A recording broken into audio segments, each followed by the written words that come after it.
thoughts I had coming into this were, first of all, and I'll give a little shout out, obviously, to 3 Days, 3 Nights. This tweet kind of started me digging down this track, and it seems to me that there's a lot more to the story that we can continue to uncover. But like I said, we're going to start here. Caribbean islands becoming hotspots for Chinese investment.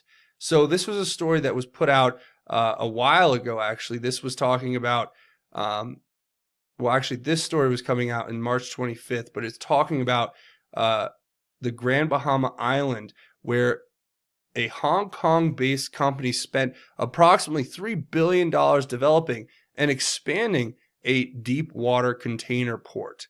Now, this port would be a direct competition, or be indirect competition to the United States. It strategically allows Chinese to bring more goods in and expand their trade, while at the same time they could smuggle anything else in that they wanted. Not to mention the fact that this port is a part of the, I believe, obviously the One Belt, One Road initiative, even though it is pushed by a Hong Kong-based company, which is supposedly free. We see what's happening in Hong Kong right now.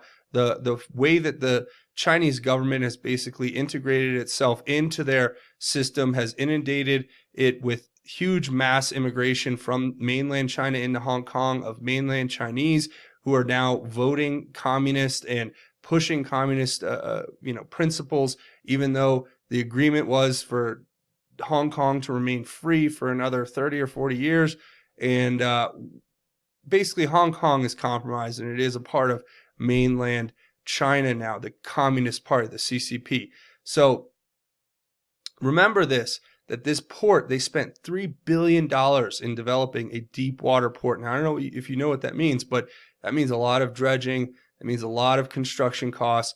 And I wonder how devastating this hurricane is going to be, because let's look at this port. The port itself is actually located just what seems to be north of a little place called Cooperstown in the Bahamas. Now, here is the Bahamas, and we're going to kind of zoom all the way down into this container port. So you see here, here's the town of Cooperstown, and you can see just north of here is this massive complex, which seems to be empty at the moment, or at the time of this photo being taken.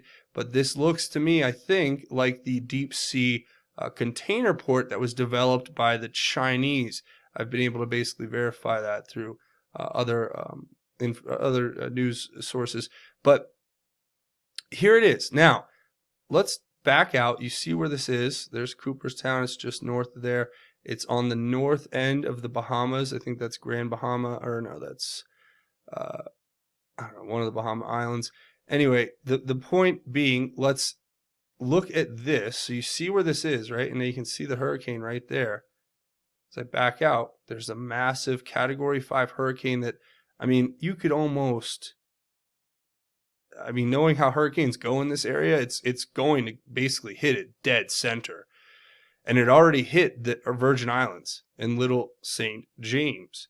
That's or the U.S. Virgin Islands. But regardless, you guys can see that this hurricane's coming right at it. Now, you want to see, this is a live picture right now of that hurricane. And as you can see here, I mean, it's heading directly for the port there in the Bahamas that is this $3 billion deep sea Chinese port. So is it coincidental? And that's really the question you have to ask yourself.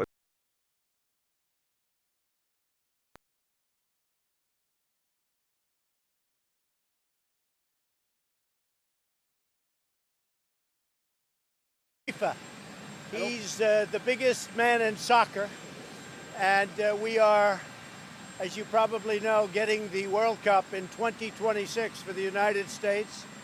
Some of it